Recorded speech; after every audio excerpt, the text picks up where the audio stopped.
Why does that not sound right?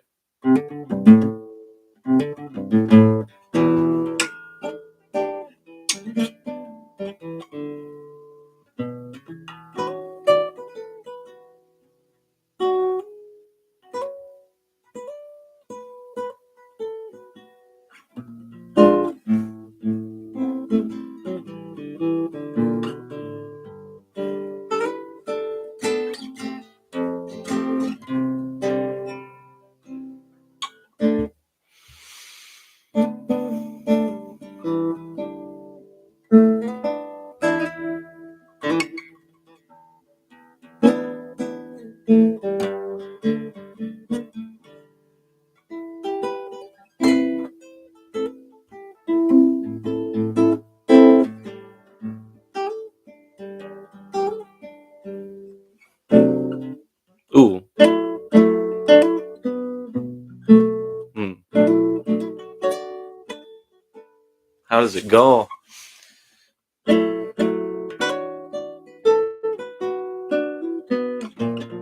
There it is.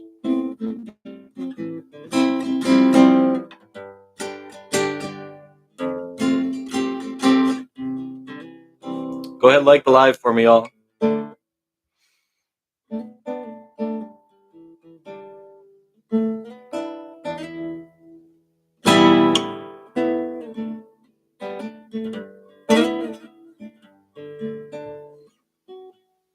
Oh,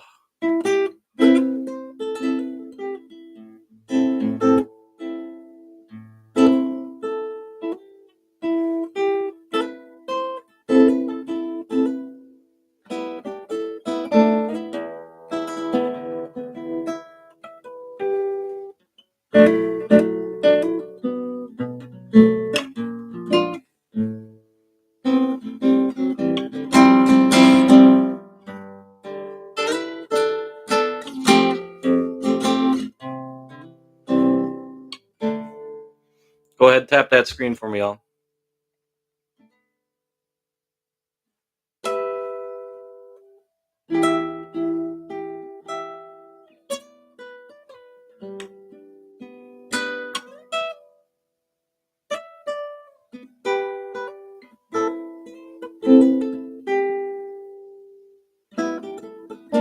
Hmm.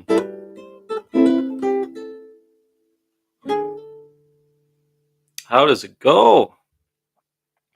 Hmm.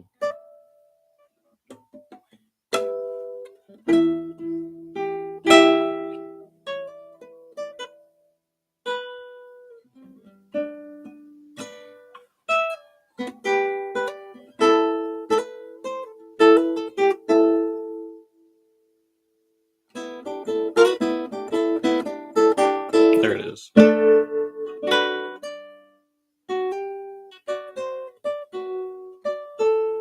Oh, it's been a while. Go ahead, tap that screen for me, y'all.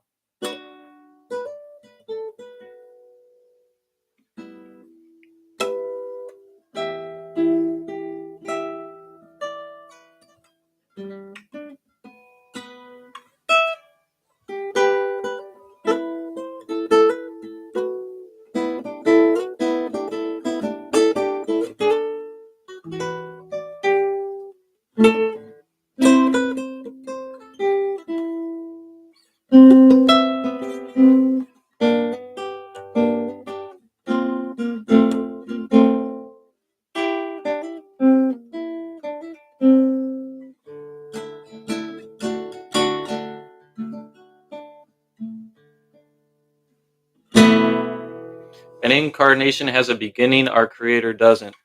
Uh, did you know that in Micah 5:2, it prophesies that the Messiah would, his going forths would be from everlasting or eternity? That's Micah 5:2. It's a prophecy about the Messiah. Did you know that Jesus Christ claimed to remember a time before the foundation of the cosmos? That all his disciples believed him to be God incarnate?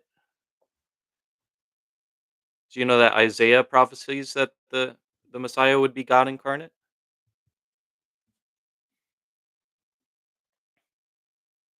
I hope you know this. It's important to me that you know this. Hmm. All right. Thanks for the taps. Appreciate the taps.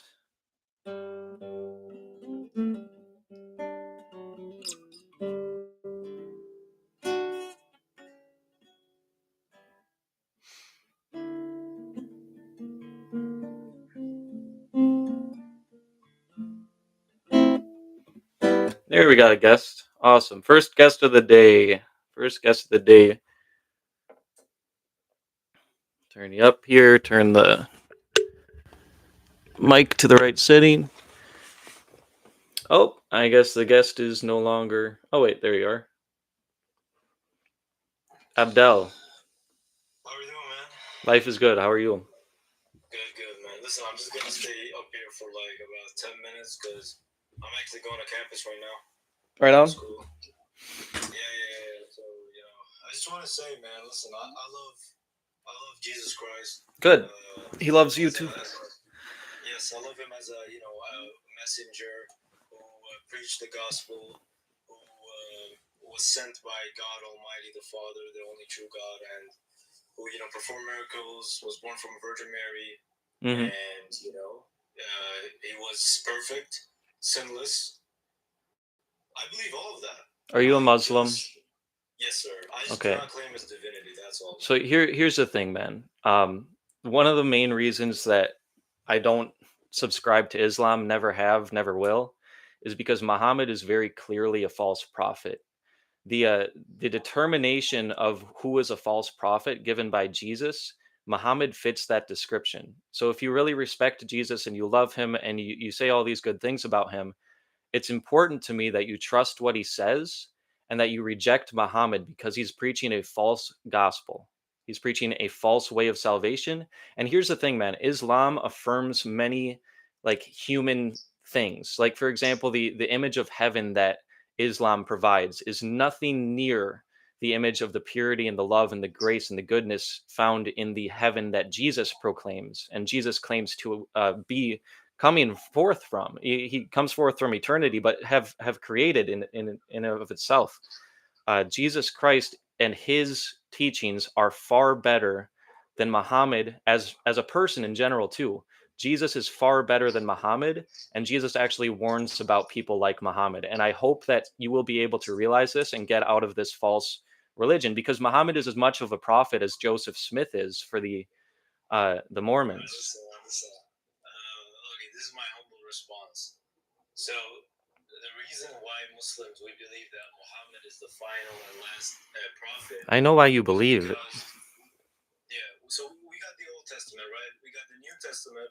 The Quran essentially is the final testament. But here's the thing, man. Here's the thing. God does not contradict himself, and the teachings of Jesus, Muhammad goes against them over and over again. It provides a different image. Bro, no, please. It provides a different the Islam image of heaven. You are eternally erect. You get like 72 virgins if you die in battle in the name of Allah. You've got worldly things being proclaimed in this heaven, like earthly things, like schmexual things that no heavenly being should have a part of. And Jesus Christ, his heaven and his teachings are far better than Muhammad's. They're the best. He is the best example for humanity, not Muhammad, by far, brother, by far. So like I'm warning you, bro. Like I care about your soul, so does Jesus, and I believe you believe that too. So if you care about Jesus, I'm sorry, bro, but I got to say this. If you care about Jesus, you're going to listen to what he says about false prophets. They come as wolves in sheep's clothing. Muhammad is one of those. Joseph Smith is one of those. It's not that the teachings of Christ have been corrupted. If you read the New Testament, they are beautiful teachings, far more beautiful than the teachings of Islam, for example, on what heaven is. It's far less worldly. It does not appeal to worldliness and lust. It appeals to righteousness. It gives righteous teachings for us. And Jesus is the better example. Muhammad is not. So if God is God, why would God, a righteous, holy God, bring a revelation following Jesus Christ, whose revelation is so beautiful and unconditionally loving, and bring Muhammad in and affirm worldliness, affirm schmexual sin in heaven? Like it's clearly he is clearly a false prophet. Clearly he is a false prophet. And if nothing else, bro, and if nothing else, he married a child, and you have to realize as a human being that marrying a 9-year-old or consummating the marriage at 9, marrying her at 6 is not what we should be looking to as the perfect example. Jesus Christ is the perfect example already. Okay? I care about your soul, brother, and you're subscribing to a clear false prophet. Listen, I just want to tell you, man. First of all, let me just start off by saying, look, I'm from Bethlehem, all right? I'm from where Jesus was born, all right? Then why? Okay, That doesn't matter. That doesn't matter, bro. That makes no difference. I know. Jesus is better than Muhammad by far. Do not trust him. Do not trust him. Do not trust Muhammad. He is a false prophet, clearly, as Jesus says. I can apply the same logic when it comes to the Torah being thousands of years before the New Testament, and then the New Testament came. So Jesus affirms the Torah. Jesus affirms the Torah. He does not contradict it. Yes, but it contradicts it. That's the thing, brother. That's the thing. It contradicts. I mean, wait, can I respond? Listen, I want to respond because you spoke a lot. Please, let me respond. You spoke a lot. Like, okay, you're saying it contradicts. Yes, clearly. You're breaking up. I can't hear any of it you said.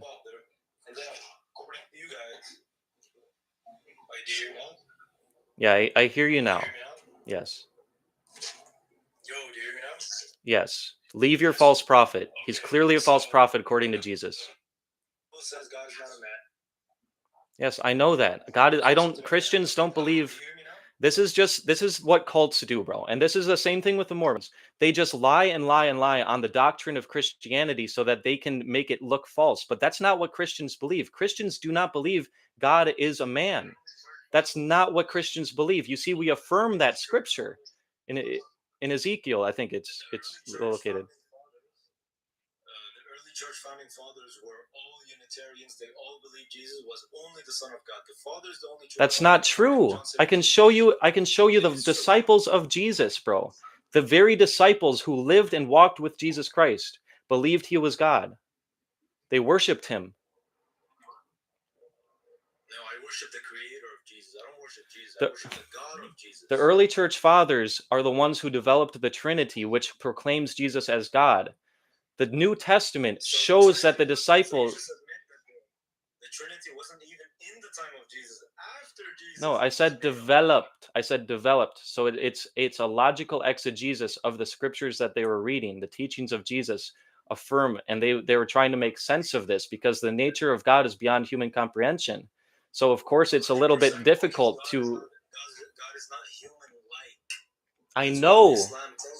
I know. I don't believe he is human. I believe he took on human flesh because that's what the prophets in the Old Testament, that's what Zechariah, that's what Isaiah, that's what Micah said he would do. They said God would incarnate and save us from our sins. And that's precisely what Jesus brought.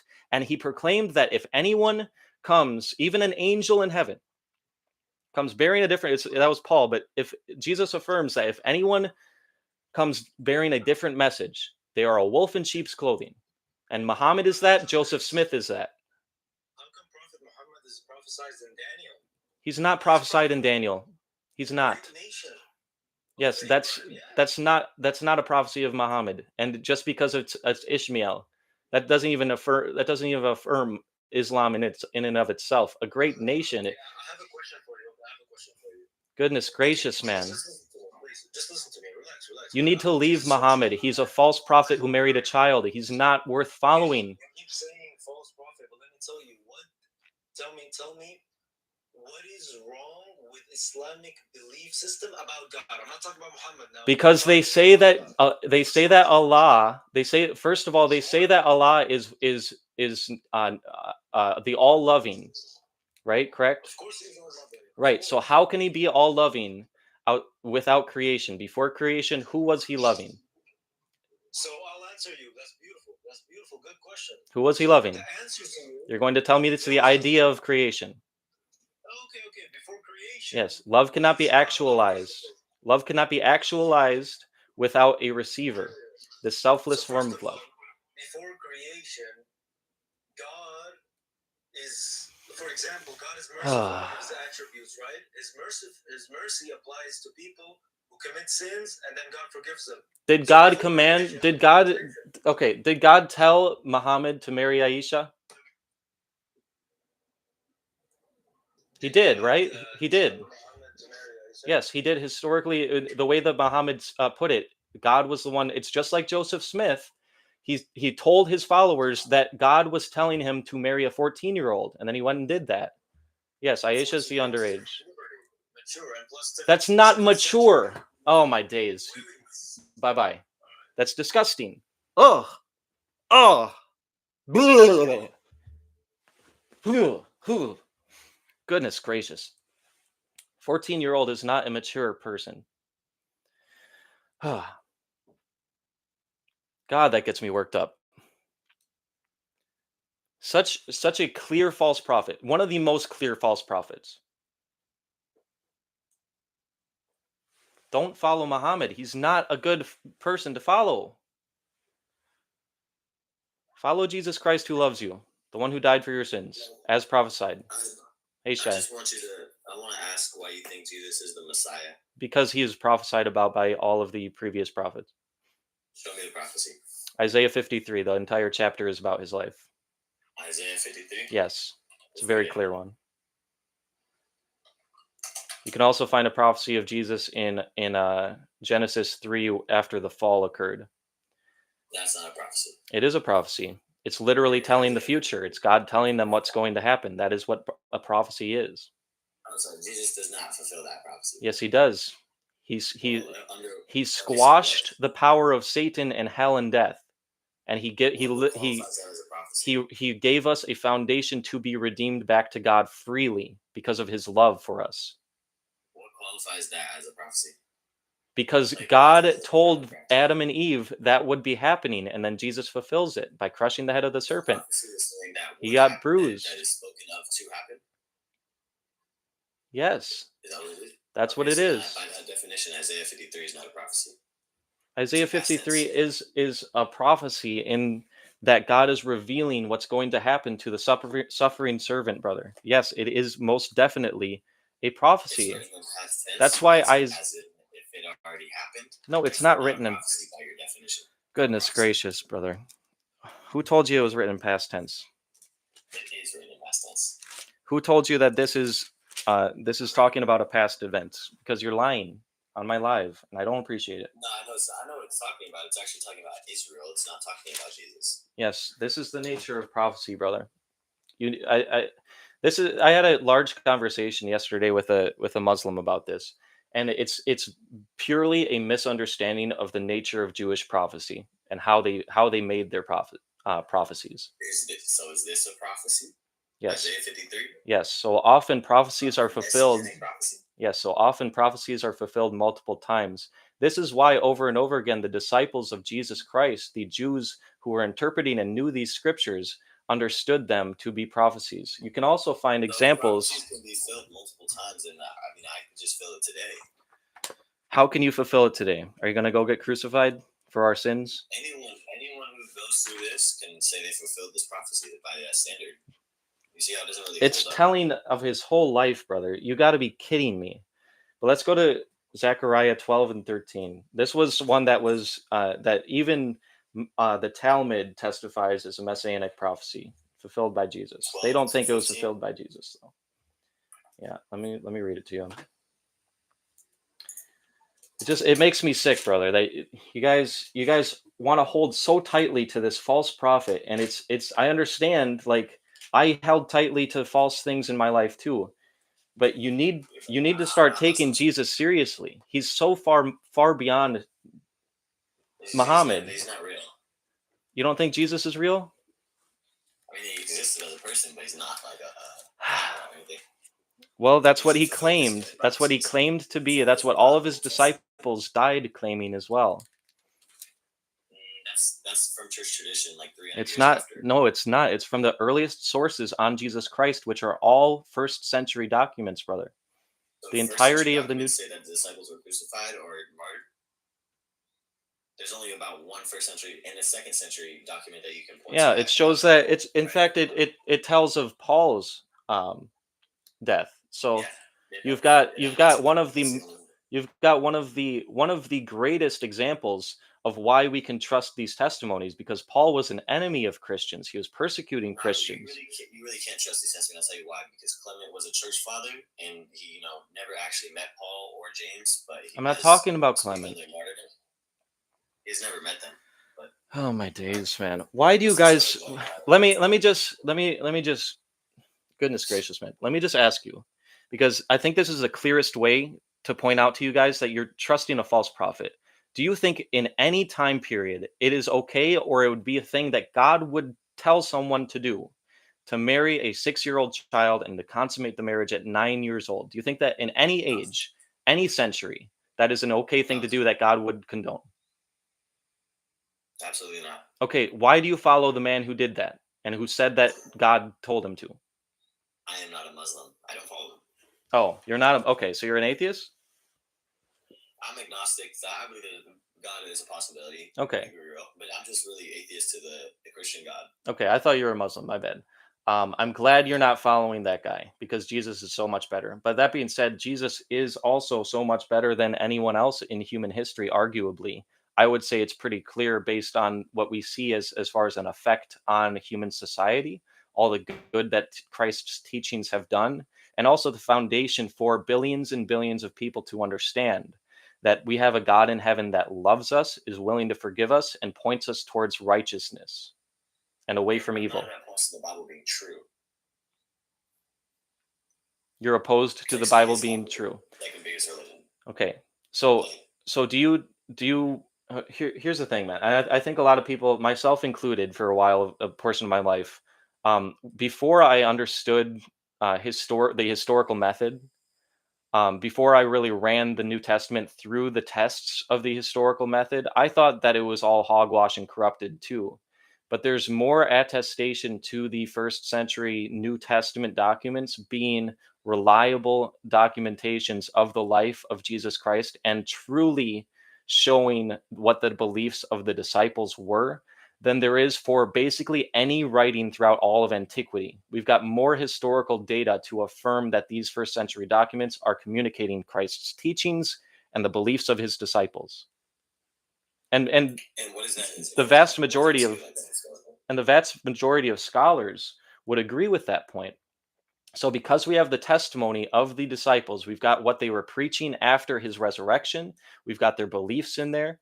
Because of the historical validity of these first century documents and internal and external consistency with extra biblical data, and internally with basically the different people, places, and events, also affirmed by archaeology, we can trust that what is being shown here is what the disciples actually believed. Now it's a matter of getting to the bottom of, was it true or not? And I think that the data shows that it is true, at bare minimum, that the disciples believed they had seen him risen from the grave. And most historians would agree with me in that point, I would including agree. atheist historians.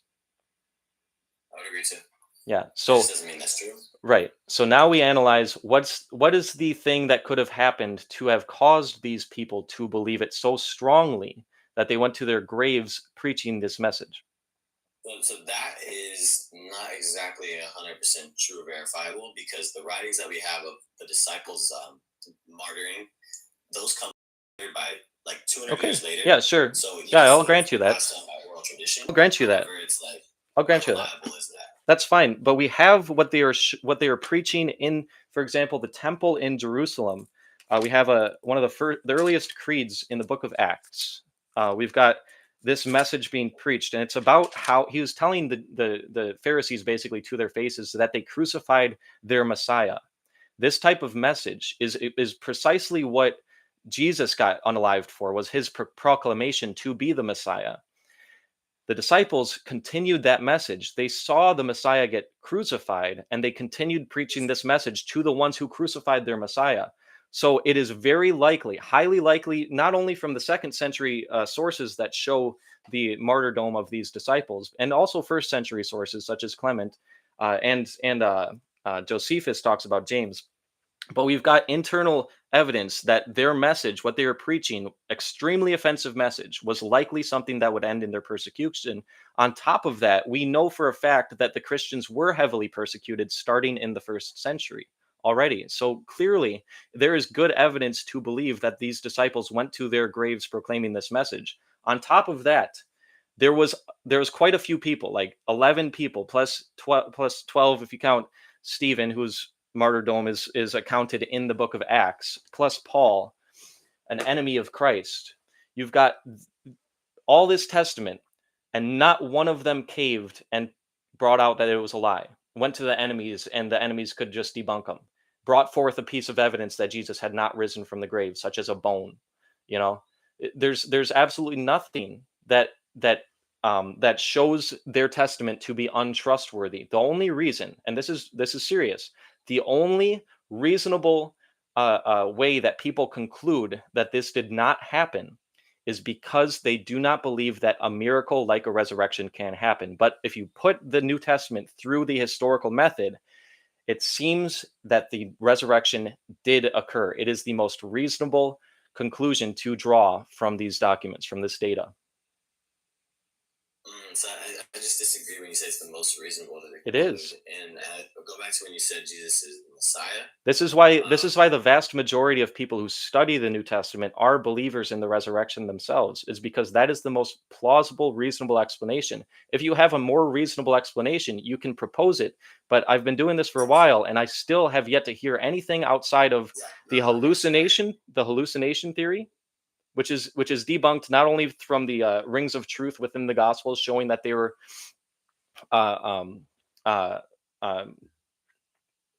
okay, sorry, that's the wrong one. I'm talking about the conspiracy theory. The conspiracy theory that they were lying, or the hallucination theory that they just hallucinated. The hallucination theory, you have to posit multiple more miracles other than the resurrection. If you want to disbelieve in the resurrection, think it's just a hallucination, you have to posit that this is a hallucination experienced by multiple parties over a period of 40 days, so vivid that they believed they had eaten with him, touched the scars in him, and were willing to proclaim this message that they had seen the risen Christ. All 11 plus Peter, an enemy of Christ, 12 disciples, followers of Jesus. So do you see how you have to posit multiple miracles in the hallucination theory? And it doesn't fit. That's why it's not reasonable to conclude that they hallucinated. Yeah, I'll offer you another explanation. There were, like, in the first century specifically, there were a lot of resurrection claims that were happening. A lot of people who were dying. Yeah. Dying, spiritual, just running away, like Caesar, right? And, Julius Caesar. I mean, they resurrected Caesar, Nero. Right. Like, those are nowhere in comparison to the resurrection of Christ and the testimony and the data pool we have surrounding his resurrection. Nowhere near. However, what I'm getting is that there's people that would be imposters. Like for Nero, there would be an imposter, and a lot of people would believe it, and this person would get status or something. Yes. Like he would get something out of it. That's great. If somebody imposter Jesus, and they were convinced, and they thought they saw Jesus, then that could have been it. That could be another natural explanation for the resurrection. Do you have a brother or a sister? Yeah. You would be able to recognize them if there was an imposter. Okay? The brothers of Christ, James and Jude, were believers in Christianity, in the resurrected Christ. They also died for that. Even Josephus testifies to James's death. So we've got James, brother of Jesus, the brother of Christ, believed he had seen him resurrected from the grave. It wasn't an imposter, bro. It wasn't. Jesus, and here's the thing, man. Here's the thing. I know a lot of people have a lot of things against Christians, but not many people have a lot against Jesus, and it's because he's so good. It's because his teachings are so worth applying to your life, and they make sense. They heighten the importance of love, and they point you towards righteousness. They also show you that you are loved by God. Many people, absolutely, even Buddhists proclaim that he's a Buddha, right? Jesus Christ, if you follow his teachings, you will see he's worth following. Now, if he did rise from the grave, and he is who he says he is, that means we've got a God in heaven that authentically loves us, bro, and showed himself in history. And if you are going against that and making yourself an enemy to his message and to who he is, then that's not a good place to be, even if you're doing it in ignorance. And I want people to get out of that, because the message of Jesus Christ is so powerful and good, because it's the most, I mean, it has been shown to be that throughout the last millennia. My biggest thing with the Bible and Jesus specifically, Jesus to me doesn't fulfill any of the messianic prophecies in the Old Testament. And for the same reason that the Jewish people today reject Jesus because the prophecy they say has not been fulfilled, is the same reason I would reject the messianic Jew that Jesus was. All right. I don't think he was a Messiah. Well, if you can point me to a real prophecy. Yeah. Yeah, so this one is affirmed in the Talmud as being about the Messiah. Here's the thing, man. Like the nature. If you read Matthew, that's a great example of the nature of Jewish. I forget the term for it. I should have looked it up yesterday. There's a term for it, but the way that the nature of Jewish prophecy, how they interpreted prophecy in the Old Testament, and it wasn't as clear as many people I think would want it to be, but it is legitimate in that these disciples authentically saw this in the Old Testament and they attributed it to Jesus Christ. They authentically believed Jesus was the fulfillment of these things. I understand it's not as clear, except Isaiah 53 is pretty clear, but I understand it's not as clear as many people would want, but it is powerful and good that these disciples could make. And I'd like to read it. Yeah.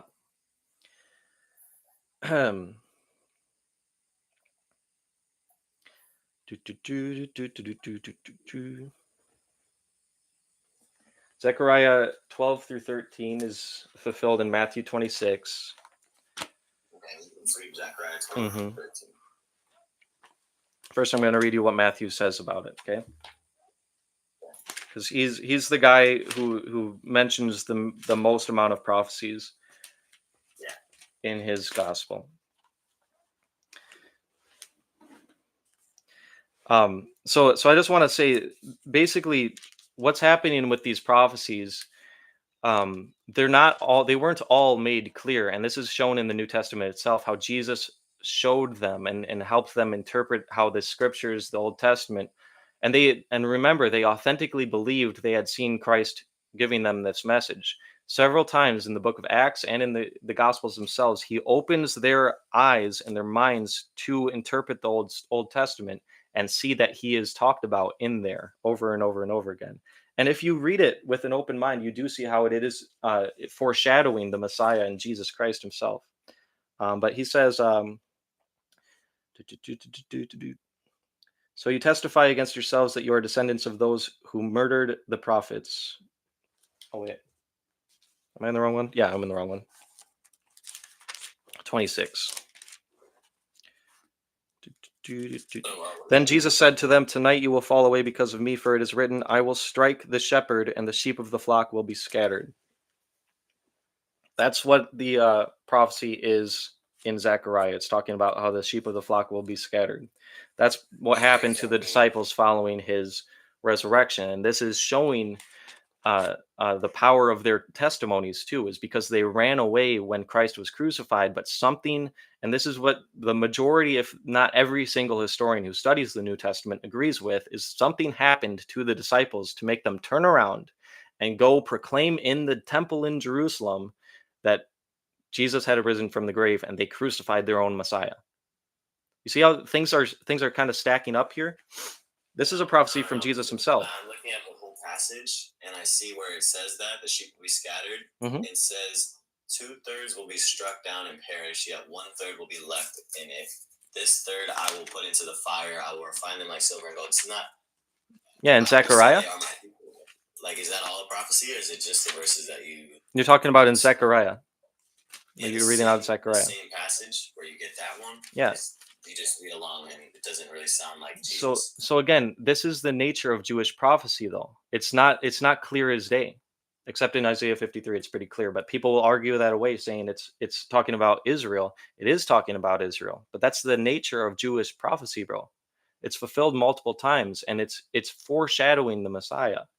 And they make attributions. It's like Jesus himself does this.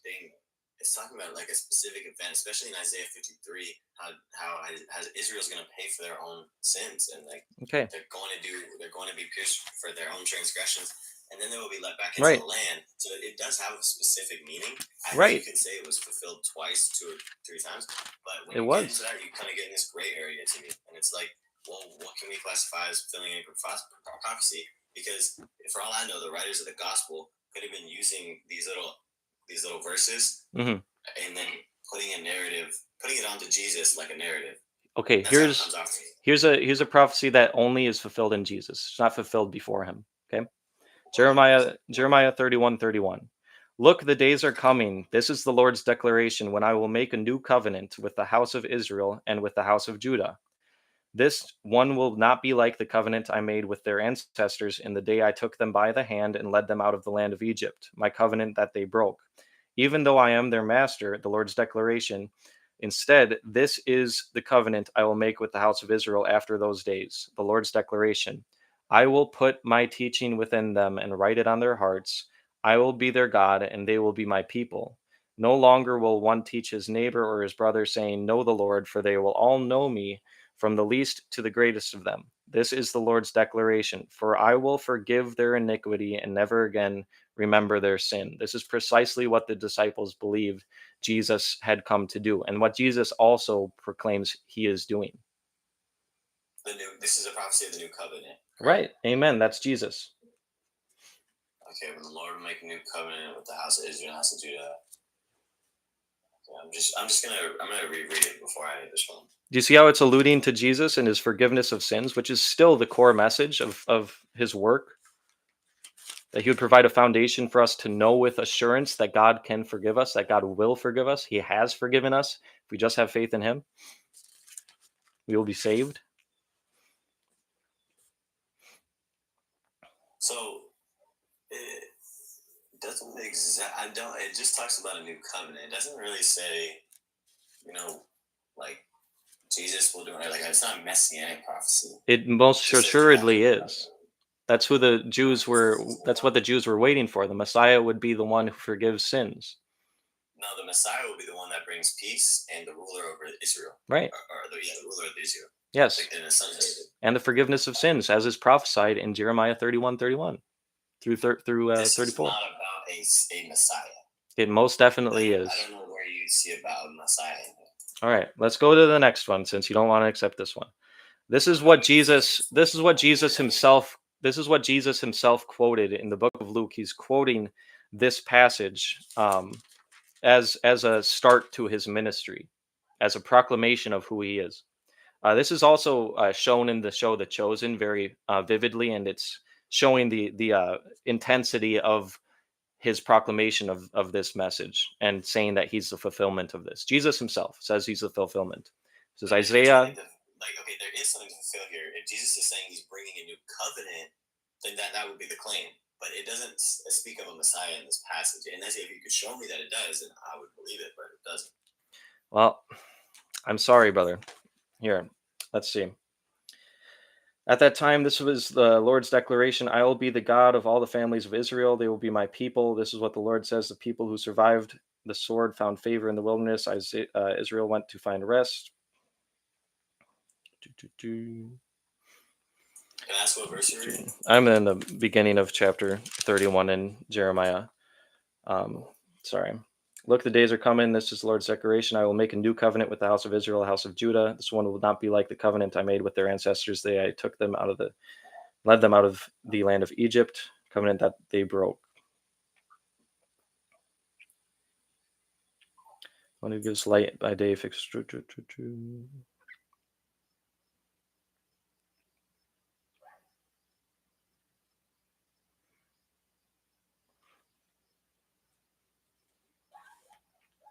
Here, actually, you know what? Hold on.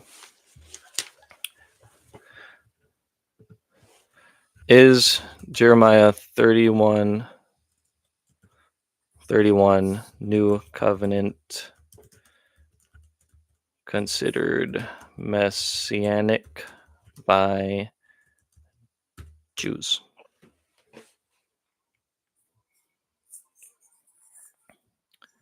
Got a great website that lists different commentaries by strictly Jewish sources. Yeah, so many Jews view the new covenant as a future messianic era and renewal of the existing covenant with Israel. So it's about the messianic era, right? Okay, so then in that case, then that's the claim that the new covenant is coming and we're in the messianic era.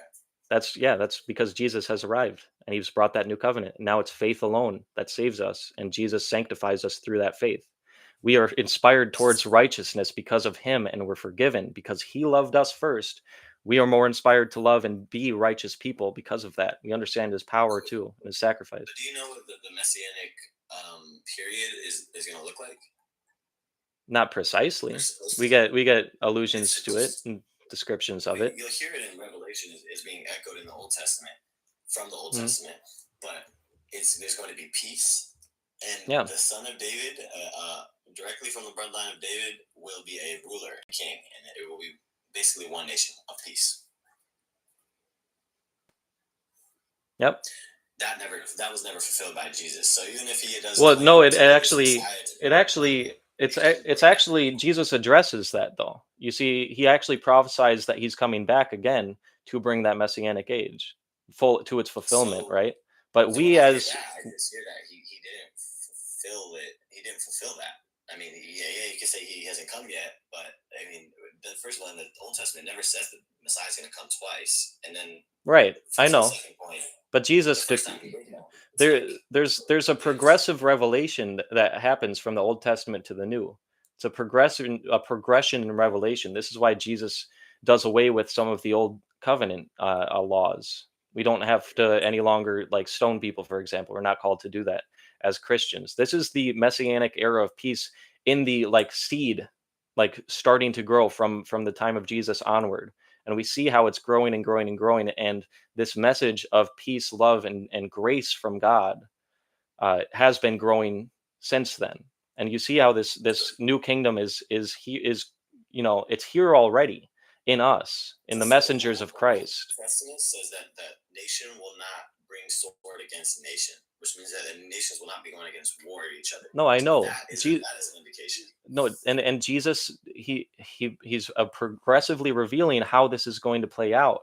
So in his commission to the disciples, which is still going on today, he's showing them what's going to happen and what we need to do in order to bring forth this era of peace.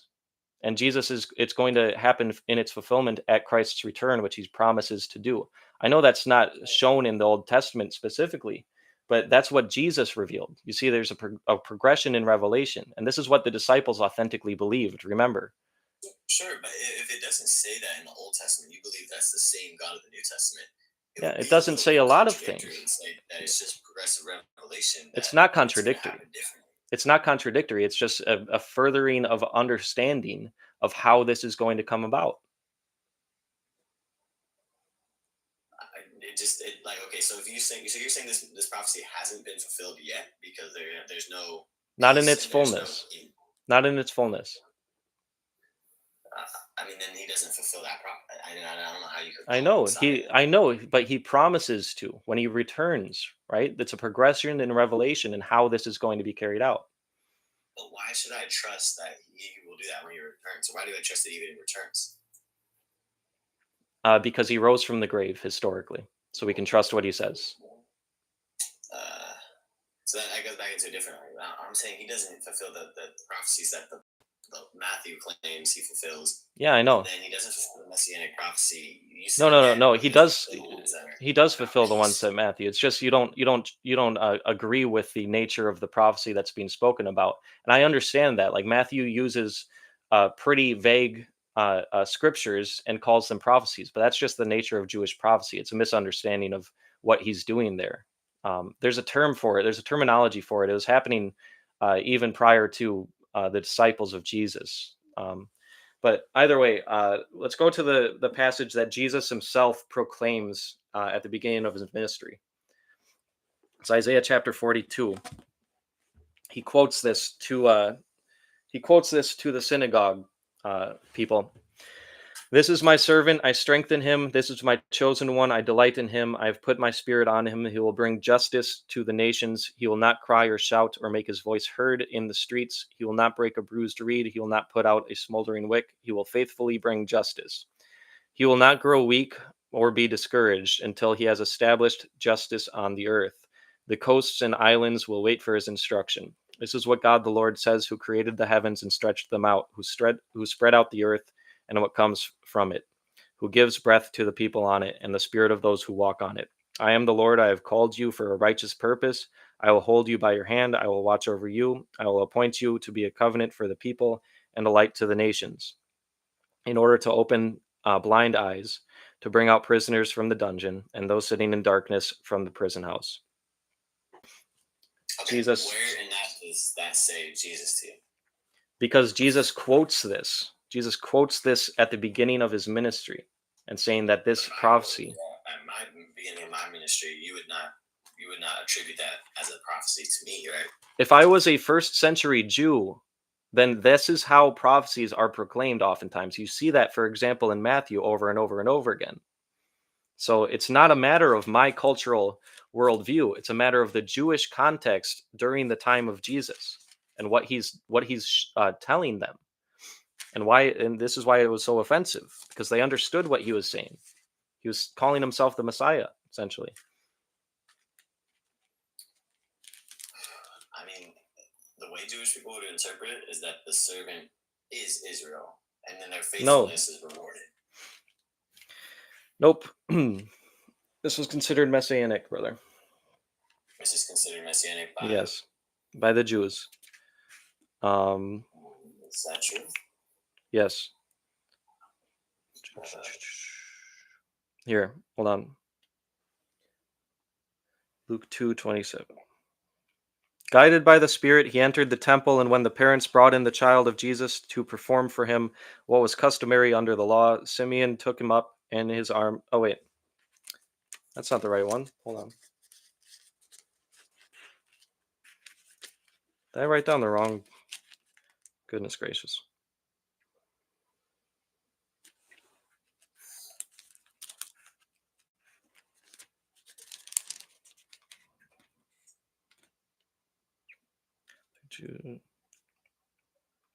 Oh, yeah. Okay. So this was fulfilled at the birth, before even or just after the birth of Jesus. No, this is what it is. 27. Guided by the Spirit, he entered the temple. When the parents brought in the child Jesus to perform for him what was customary under the law, this is when Jesus is a baby, Simeon took him up in his arms, praised God, and said, "Now, Master, you can dismiss your servant in peace as you promised. For my eyes have seen your salvation. You have prepared it for the presence of all people, a light for revelation to Gentiles, to glory and glory for your people, Israel." This is Simeon, who is a Jew in the temple, and he understood this prophecy to be messianic. He understood that Jesus, this baby in front of him, was the messianic fulfillment of this. So it's showing how Simeon, a Jew, understood this prophecy as messianic. Okay, but if we read into Isaiah and we look into Isaiah itself, like in Isaiah 41, it's pretty clear who the servant is. He just tells you right out. It says, "But you, Israel, my servant, Jacob, I have chosen." So Israel is explicitly called God's servant. Yes. And I don't know, and I don't believe it's a messianic prophecy because Israel's. The Jews who worshipped the God who gave them these scriptures understood it as messianic. For example, Simeon. So I'm sorry from your perspective in this century that you have that mindset about this prophecy, but this Jew Simeon, who was worshiping God in the temple, clearly understood it as being a messianic prophecy. And you see this kind of thing being carried out not just by Simeon, but by Matthew, by John, by Luke. I don't care what Simeon thinks. I just think that it's not just Simeon, bro. That's what I'm saying. It's more than just Simeon. There's multiple examples of Jews interpreting the Old Testament scriptures that you say are just about Israel and don't have any messianic allusion. understanding these scriptures, especially in Isaiah, as being messianic. So there's multiple examples. It's not just Simeon. What I'm showing you, what I'm trying to show you is that there's no reason to take this as a messianic prophecy. There is, though. In the cultural context, that is what they did. They already were doing that. Don't you see, brother? Stop telling me that other people are doing it and tell me why you take it as a messianic prophecy. Because the Jews understood it to be that. They were the ones who were interpreting these scriptures before us. Do you only listen to the Jews that interpret it like that, or do you listen to the ones who also don't interpret it like that? Though, but I have a basis for not trusting the Jews who did not accept their Messiah. Do you know what that basis is? Just explain to me why Isaiah 42 is about Jesus and not about Israel. Because I'm trying to show you it's about Israel. Even the word Yes, servant I know seems it's to about mention Israel. I know that, but that's the nature of Jewish prophecy. It often has multiple fulfillments. Shay, I want you to understand what's going on here, because you are an agnostic. I was agnostic once too. There is no way in heck that I would ever, ever, ever believe any prophecy of Jesus in the Old Testament. That's not how we convince people that Jesus is the Messiah when it comes to people who don't believe. That's how we could convince potentially many Jews, and how many Jews were convinced of Jesus being the Messiah. But that's not how we convince unbelievers. It never was meant to be how we convince unbelievers. The testimony of Jesus that is the most convincing for people in our westernized, American agnostic worldview, as I once was, is through historical data and input that shows that Christ actually rose from the grave. Okay, we can go that route. That's fine. And I think the prophecy, if it was clear and it was very clear that they're speaking of this Messiah named Jesus, or if they were just more clear about it, then there could be a way that it could be converted. And then I'd ask, why is it God not clear about that? But if we can take this historical route, I'm down. Well, he doesn't necessarily need to be. God can speak in whatever way he chooses. And this is the thing, man. Like this is what God does. You continuously see God helping people reach their own conclusions and reach a level of faith that's higher than where they were before. You see Jesus himself in the flesh doing this for multiple people. This is the nature of what God does for humans in this world. He gives us inputs. He gives us illusions. He gives us not illusions, but allusions to himself in the Old Testament. He gives us hints, and he helps us to reach our own conclusion. But if you are not seeking God and you do not want to know him, then it's just enough. It's just enough to be convincing. But if you have a hardened heart towards God, you're not going to get there. If you do not choose to see what's happening here and accept Jesus in the fulfillment of what he's given us, which is a massive amount of historical data that shows he is risen from the grave and that he is, God in flesh. If I can't accept him with my rational mind, and I have to, do something no, I'm saying you can. I'm saying you can put the New Testament through the historical method, and you'll come out seeing that this is clearly, at bare minimum, this is what even atheist and agnostic scholars in the New Testament conclude, that this is the accounts of the disciples. This is what the disciples authentically believed. And this is the teachings of Jesus. We have those.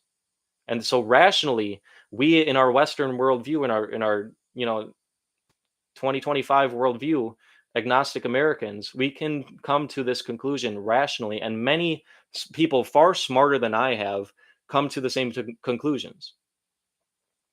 Okay, so present the evidence that would make me come to this conclusion. Matthew, Mark, Luke, John, James, Jude, Peter, Paul, Clement of Rome. Matthew, Mark, Luke, and John also tell different stories of Jesus. Some Gospels leave out stories, some gospels add stories. Who cares? That's what a biographical work is, from differing perspectives, different intended audiences, different authors. Of course, they're going to have different perspectives. That's not an issue. From the historical method, if you apply the historical method, that is what we would expect to see from multiple different perspectives of multiple different authors to multiple different audiences, right? That's why Matthew has so much more semantics in it. But when you just say Matthew, Mark, Luke, and John, it's like what about them? Yeah, James, Jude, Peter, Paul. You also got extensive archaeological data. Pretty much every single point of data archaeologically that goes back to the 1st century, ancient Near East, is affirming the biblical accounts. Well, what's the archaeological data that we have? For example, we've got the Pilate inscription. We've got The Pilate synagogues, the I said- temple, the Garden of Gethsemane. Um, um, we got the ossuary of James, brother of Jesus. Um, um, we got a table that was recently found that just declaring Jesus as God from first century Christian synagogue. Um, mm, mm, mm, mm, mm, mm. We've got the pool of. Oh, just a minute. TikTok's doing a stupid thing. We've got the pool of Bethsaida, Bethesda. One second. Okay, so even if we have these things, and I grant that we do, but what about that proves to you that the Bible's true? If we can know Pilate's a real person, we can because Josephus' work and these other things that they were Christians, they believe that they are God. Yeah. And I just don't know how you can draw a conclusion about the truth of the Gospels from that. Yeah, it's not just the archaeological data. That's just one portion of the historical method being applied, and it passes with flying colors. I would say it's miscategorized as evidence for the Bible because of the fact that you can't come to a conclusion about anything about the Bible other than that these places that they mentioned existed. From an archaeological standpoint, but that's just one portion of the historical method, just one portion, and it's affirmed in every point. Well, I mean, like I said, it doesn't correlate to truth, and I think that's why it's miscategorized as evidence for the truth of the Well, Gospels. the people who have PhDs, in history, historians, people who study this stuff for a living, they consider it evidence, and it is evidence. It's something that is it's not drawing a conclusion necessarily, but it's getting you closer to a conclusion that can be made. Because I can know Pontius Pilate was a real person. Yeah. And I don't have to believe that. In this way. In this way. And that's why it's just one simple point in the historical method. It's not the entirety of the historical method. We don't base truth in history purely on archaeology alone. Well, for some we do. That's only if there's no other data besides archaeology. But I'm glad and I'm very blessed as a Christian, as a follower of Jesus, who wasn't always that we have a massive pool of data outside of just archaeology that shows that these New Testament accounts are true. Would you like to go over the other historical methods? Yeah. Yeah, I'd like to. Yeah. Okay. So the testimony of the disciples is a powerful one. We've already kind of gone over that. Do you remember how scholars reach the conclusion, even if they're atheist and agnostic, that we have the preserved teachings of the disciples, what they actually believed, which is the risen Christ? The disciples, like the 12 disciples, we have their teachings. We have what they authentically believed in the New Testament. That's what every scholar agrees with. We have a claim that I believe that's the claim, right? That's no. That's what I'm claiming based on rigorous historical analysis done by I'm telling you, every single historian who studies the New Testament and is taken seriously in the field of history believes that this is what the disciples authentically believed, that they had seen the risen Christ. But why do they believe that? I want to know why you believe that. Right, that's what I'm saying. They believe it because Jesus actually appeared to them, including Paul, an enemy of Christ. No. Why do you believe that we have the historical teachings of the disciples?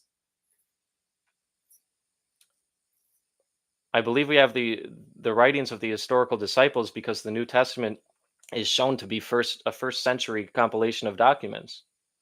Do we think the New Testament is even eyewitness accounts? Yes, clearly they are, especially in you see it in Luke chapter 1, of course. Luke is specifically said to not be an eyewitness.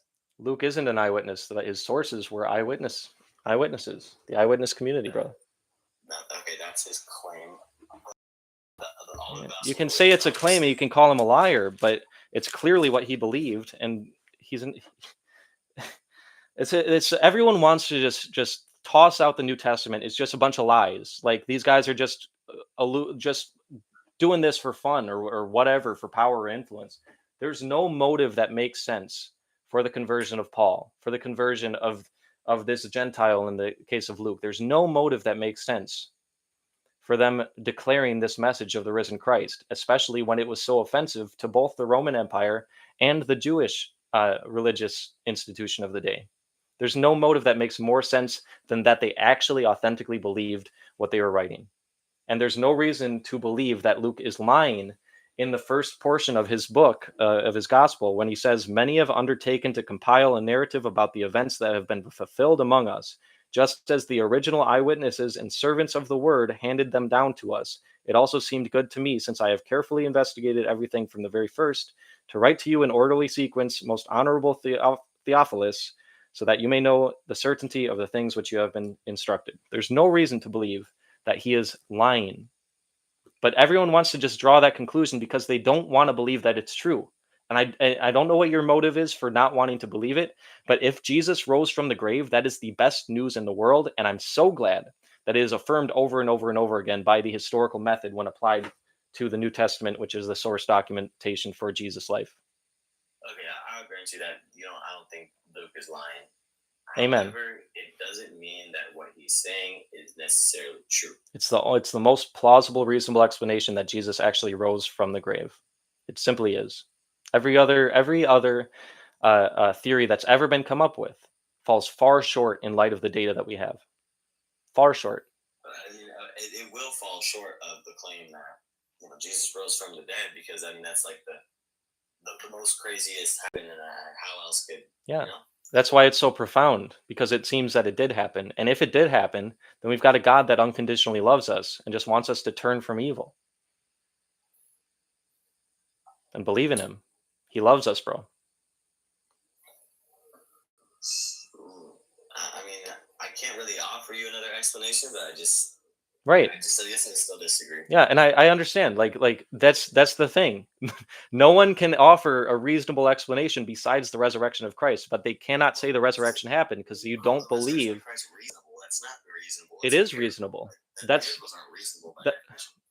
why this is why people far smarter than I come to this conclusion, because they reason with the text. This is shown very clearly by Lee Strobel.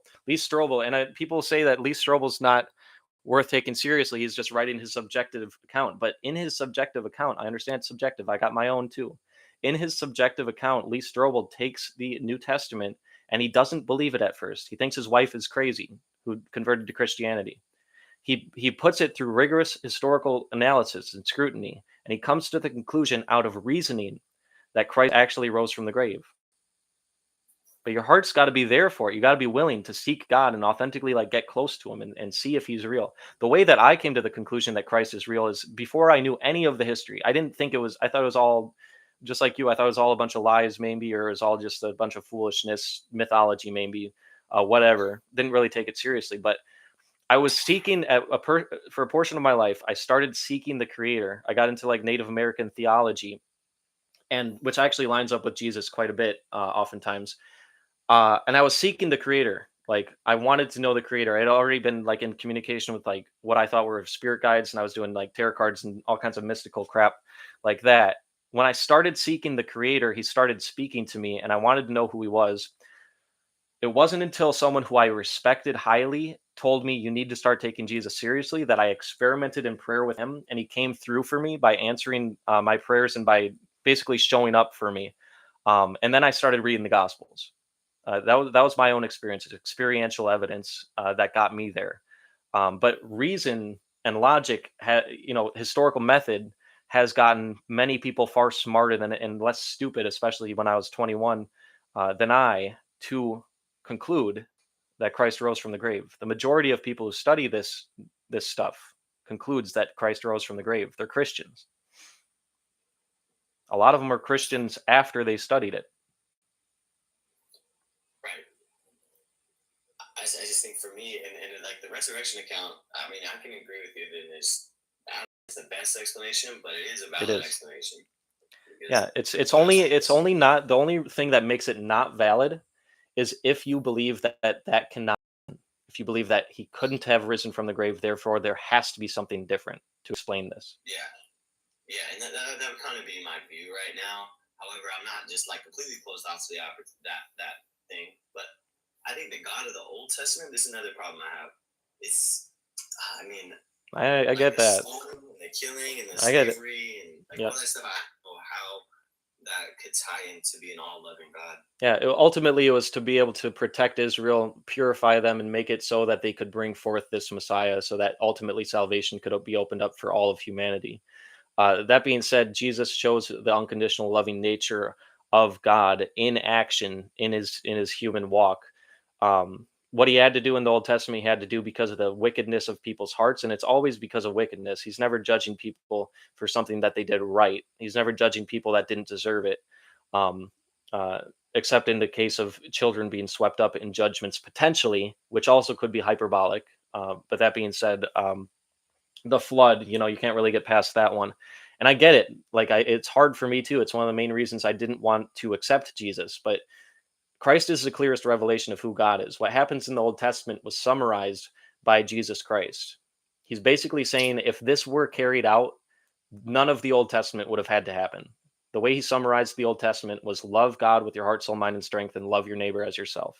And those are repetitions from Deuteronomy. I have a specific passage that I have an issue with. It's Deuteronomy 22, verses 13 to 21. You want to read it? Yeah.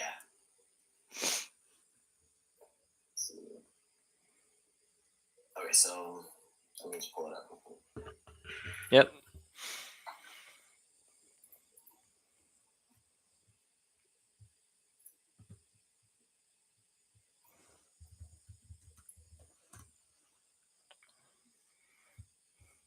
Is it 13? Okay, it's sorry, it's the wrong one. It's Deuteronomy Is 22. Is it about grape? Yeah, it's not about grape. It's about virginity. So it says, if a man takes a wife and after sleeping with her dislikes her Mm-hmm. and slanders her and gives her a bad name, saying, I married this woman, but when I approached her, I did not find proof of her virginity. Then the young woman's father and mother shall bring to the town elders at the gate Right. proof that she was a virgin. Her father will say to the elders, I gave my daughter in marriage to this man, but he dislikes her. Now he has slandered her. I did not find your daughter to be a virgin, but here's proof of my daughter's virginity. Then the parents shall display the cloth before the elders of the town, and the elders shall take the man and punish him. Mm-hmm. They shall fine him, and however, if the charge is true and no proof of the young woman's virginity can be found, she will be brought to the door of her father's house, and there the men of the town shall stone her to death. She has done an outrageous thing in Israel by being promiscuous, Mm-hmm. and must purge the evil from among you. So my issue with this is not like, oh, it's too harsh, even though I do think it's too harsh. I think so too. The proof of the woman's virginity, what do you think that the Bible is referring to? It'd probably be a blood-stained cloth. Yeah.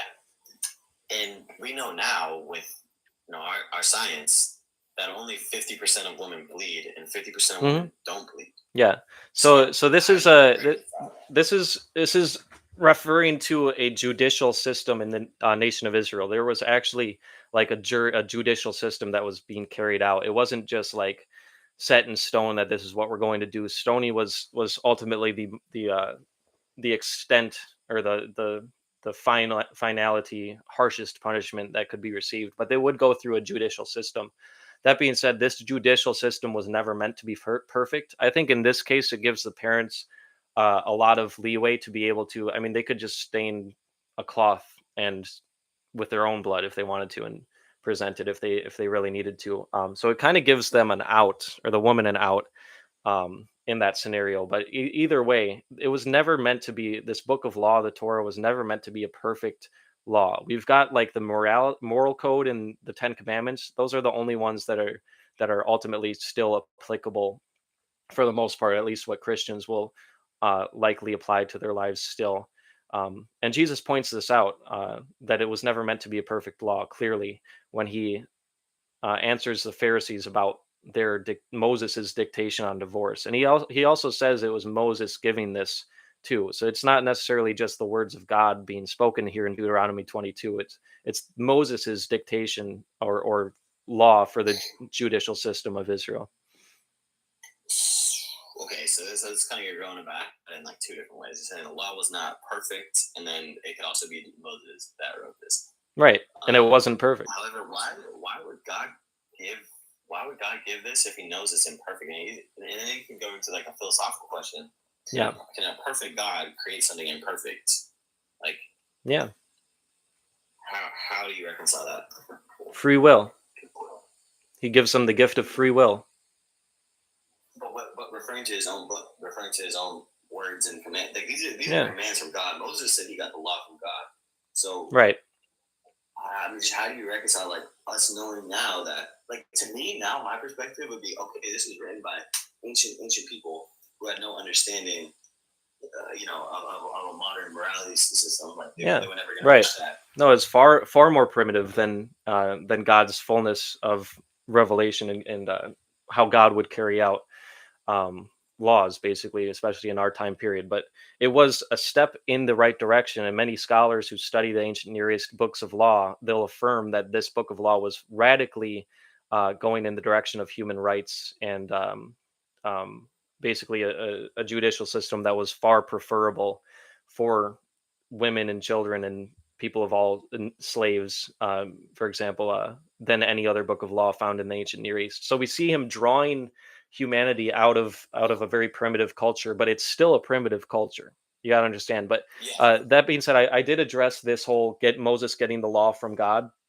Jesus does not attribute the law of divorce to God himself. He says Moses. Did he? Okay, I want to read that. Yeah. Hold on. Why did Moses permit divorce?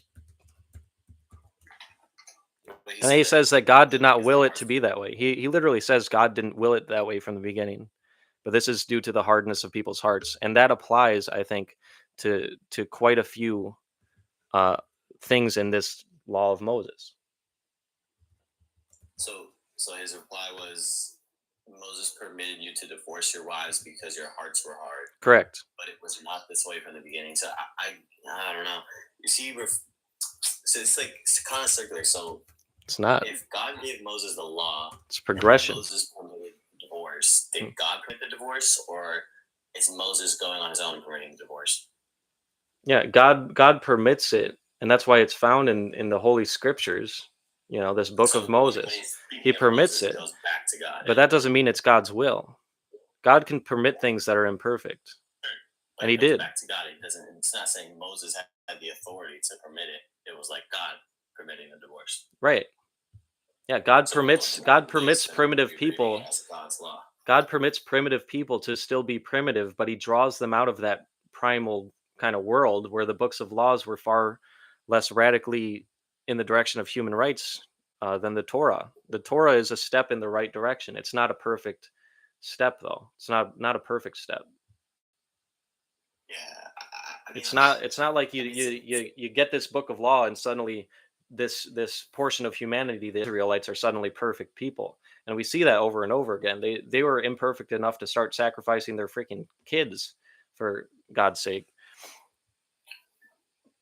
Your claim is that God was pulling them out of this primitive way of living or society. Yes, but I mean, there's that one where like, only 50% of women bleed, but the command is that the evidence must be shown. And then you have slavery. Yeah, well, it gives the parents an out. They could just soak a cloth themselves. It gives the woman an out, basically, if their parents freaking love her, enough. But that being said, if they're true to their beliefs and God, like lying, that's a sin. Like, why would they do that? Why would they commit a sin? Well, this is just what I'm saying to you, bro. This law was clearly never meant to be perfect. Jesus points that out. It was not meant to be perfect. There's many things in there that are simply due to this primitive culture's hardness of heart and the way that they thought things should be.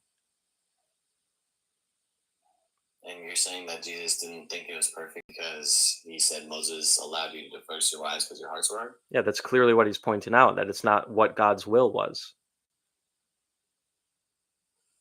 I'll read it to you. He said to them, because of your hardness of heart, Moses permitted you to divorce your wives, but from the beginning it has not been this way. And then he gives them what God's will is. And he says, "Whoever divorces his wife except for sexual immorality and marries another woman commits adultery." So he gives them the fullness of what God's will is in that situation for divorce. I mean, to me, it looks a bit contradictory because the old law permits divorce, and then the new covenant or Jesus says Yeah. you don't divorce is not permitted. Well, that's the thing, because it is contradictory. But Jesus is God. He can progress the revelation that he gave to this primitive culture in the first century, and that's precisely what we So see. if you can agree that it's contradictory, Yeah, but of you said that course. you reconcile it That's with why the it's progressive the revelation. that's why it's the new God covenant. contradicted himself. Well, no, God works with a primitive culture. He draws them out of their primal ways. He's progressively giving them revelation of what God's will is. And Jesus shows us, and it's been the standard for 2,000 years now. What Jesus taught is good and remains good to this day. There's a reason that the law of Moses, there's a reason that the law of Moses was considered good in its day, but is no longer considered good today. And you can call that a contradiction, but what's being shown here is it's a drawing out towards Jesus and his revelation. It's bringing people to a point. It's changing people's hearts. It's God working with people's hardened hearts. And there is contradictions, but it's not like God contradicting himself. It's God being merciful and patient with humanity. Do you believe in objective morality? Of course, I believe God exists. Okay, so you believe that God's commands about divorce is the objective right, No, except what Jesus said. but that's God, right? Yeah, that's what he claimed. So therefore, if the God of the Old Testament allows divorce, and this is like a moral issue for God, so divorce is a morally acceptable thing in the Testament, but now a non-morally acceptable thing in the New Testament. No. These are morals that contradict each other, and No. how can you reconcile objective No, morality because with listen. a contradiction in morals? We've been over this. Jesus said to them, this is Matthew 19:8, guests. He said to them, "Because of your hardness of heart, Moses permitted you to divorce your wives, but from the beginning, it has not been this way." That means God is just kind of loosening the noose because of the hardness of their hearts. Like, it's not God changing his morality. His morality has been consistent. However, is God changing his morality? No, it's God permitting and being patient with the hardness of people's hearts. And as Jesus clearly points out here, his morality did not change from the You're beginning. saying from the beginning he didn't always like it. It's not what he wanted, but if he Right. allows it so to be morally permittable, then Yeah. if it ever changes to being not morally permittable, then it's contradictory to what he first said. Well, in a subjective way, it's permissible because of the hardness of those people's hearts in this primitive culture. That doesn't mean it's God's will for it to be that way. And clearly, Jesus points out that it was not his will, it was not his objective morality, but it's God being patient with us, as he often is, always is, especially with me. So I can't get on board with that, man. I just don't have like. Why not? Contradiction. You can call it a contradiction, but Jesus points out that it's not. It's just God being patient. Jesus himself addresses that. Well, like if I said that, if I said, "Hey, it's okay to You're take not my God. phone right now," You're not and then I God, bro. said 10 minutes later, it's actually not okay, and I meant that from the beginning, but I allowed you to take my phone. You're Would not. you not call that a contradiction? You're not God, brother. And that's not a good analysis. That's not a good comparison at all. Okay? But you're special pleading because if I do the exact same thing in the same format of things, like it would be a contradiction. It's just you don't call it a All right, contradiction. 'cause it's God. give me your comparison again. Tell me that phone thing. Okay.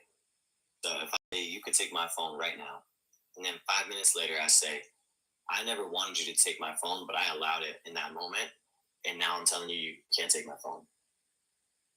Did I not, from the past 5 minutes, did I not contradict myself? Yeah, but that was your choice to do that. That's God's choice to do it in here. It's not a contradiction. It's just you. It's It's God's choice to contradict himself.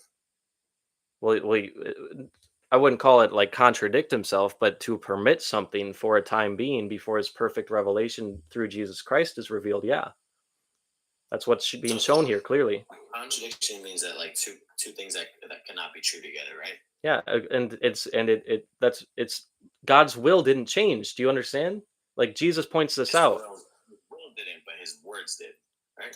His permission did. His permission did. That he granted his patience because of his patience, because of the hardness of these people's hearts. He permitted it for a time. Sure, and I agree with that. But when we define a contradiction as two things that cannot be true, if A is divorce is acceptable and B is divorce is not acceptable, these are two things that cannot be true together. I don't know how many times we got to go over this, brother. Like Jesus himself just he shows what's going on here very clearly. Shows what's going on here. I'm going to read it one more time, and hopefully you'll be able to get it. Some of the Pharisees came to Jesus, testing him and saying, "Is it lawful for a man to divorce his wife for any reason at all?" Jesus answered and said, "Have you not read what he who created them from the beginning made them male and female? And he said, for this reason a man shall leave his father and mother and be joined to his wife, and the two shall become one flesh." He's quoting the Old Testament there. "So they are no longer two, but one flesh. What therefore God has joined together, let no man separate." They said to him, "Why then did Moses command?" This is a question you're asking. "Why then did Moses command to give her a certificate of divorce and send her away?" Jesus said to them, "Because of your hardness of heart, Moses permitted you." And it's not even God doing. I've been speaking about this the wrong way. It's not even God doing the permission. It's Moses doing the permission. Okay, but because of your hardness. If it was God, if it wasn't. Because of your hardness of heart, Moses permitted you to divorce your wives, but from the beginning it was not this way. And I say to you, whoever divorces his wife except for sexual immorality marries another woman, commits adultery. So your new perspective on it is that Moses commanded that and it wasn't God. Yeah, but I mean, it's of course it's under God's. Moses was speaking with God face to face, so it's under God's, sight. But Moses is the one that's writing these dictations for the nation of Israel. But does that mean Moses is the one who said divorce was okay? Moses. Did God have anything to do with that? I'm sure he had something to do with it. Yes, something to do with everything, bro. He's God. Is that his will? Is that divorce people would not be divorced? That's what Jesus points out very clearly. Okay, but then Moses allows them to be divorced. Yeah. Not God. Well, God allows it too. He didn't unalive Moses for doing something contrary to what God's will was. He's patient. So he did do something contrary to God's will. Moses. Yeah. So, but God's not unaliving him for it. Okay. Right. It's better reconciled when you put it like that, and like, but I know we're not talking about that law. We're talking about not just the divorce law, but also the law of the Old Testament, where we're talking about the virginity. Yeah. I think this applies. I think this would apply in that case. For many of these, what seem very brutish laws in the Torah, I think that is applicable. In fact, for even like the entirety of the Old Testament, besides what Jesus summarizes it in, which is love God with your heart, soul, mind, and strength, love your neighbor as yourself, I think that this is God being patient with people and judging when he needs to. But it's not like he wants people to be in eternal torment. It's just people are choosing evil, and God eventually says enough is enough. No, well, that law of love your neighbor above yourself is compatible with the Old Testament and compatible with the laws of the Old Testament. Because love your neighbor as you love yourself is quoted in Deuteronomy, brother. Yeah, that's what I'm saying. It's compatible with it's in the Old Testament, right? And then it's right next to the slavery laws. So slavery and loving your neighbor has to be compatible with itself. No, it's not. It is. No, it's not. In the same book. It depends on your definition of slavery, because there is a form of slavery in ancient Israel where if the slave loved his master, he could pierce her and become that a slave to his master for life, so out of love for his master. That's in Deuteronomy as well. So you've got Yes. like it's not as black and white as you are kind of putting it. No, I'm not saying it's completely black and white, but I think the verse in Leviticus where it says that your slaves will come from the nations around you, and how to treat them Yeah. specifically differently than you would treat your fellow Israelite. Yep. Then owning them as property and passing them down to your children, that being condoned, Hmm. that is also compatible with loving your neighbor. Well, it was at the time, but the progressive revelation, and especially through Jesus Christ, who emphasized love so strongly, we can see the effect that has on human culture. And what happened was now at least three different slave trades have been abolished, largely by people following and reasoning with Jesus's command, which is also found in Deuteronomy: love your neighbor as you love yourself. So you see how God's drawing people out of evil ways progressively. So you would consider owning somebody and passing them down to your children evil? Goodness gracious. It depends on what you mean by owning and how you are treating said uh what we could call By property owning, in it this case. means that you can Does a you have parent, for example, does this a person parent still have own their rights more child? basically. A parent technically owns their child, correct? In a technical sense, Right, yeah. exactly. So it depends on what you But mean. they don't have full like control of the child's autonomy. But they shouldn't abuse those children, right? Absolutely. Yeah. So over and over again in the Torah, God commands the Israelites to not mistreat the souvenirs. Do you think beating them is mistreating them? Yes, I do. And so does Deuteronomy, or so does Exodus 21. Not no. That God Yes. permits you beating your slaves. I don't think you're reading the next few lines after that, because it shows that if a slave has their eye or their tooth hurt, then they are to go free. Do you know what this was enacting? It was what's it called? What's the word? Invoking eye for eye, tooth for tooth. That's what it's invoking. Specifically, eyes and tooths are what are being addressed here. So it's invoking eye for eye, Wait, so tooth for tooth upon I'm not these. in that same verse. I'm not in that verse. I'm in Exodus 21. Yeah, It that's the says, when a next. man strikes his That's slave, I know. male or That's female, with a read. rod, and the I slave know. dies under I your hand, know. he shall be Read avenged. on, But though. if the Read slave on. survives, he will not be avenged. Read on, because this is the context. It invokes eye for eye, tooth for tooth upon those slaves in the very next few lines here. Hold on. Where?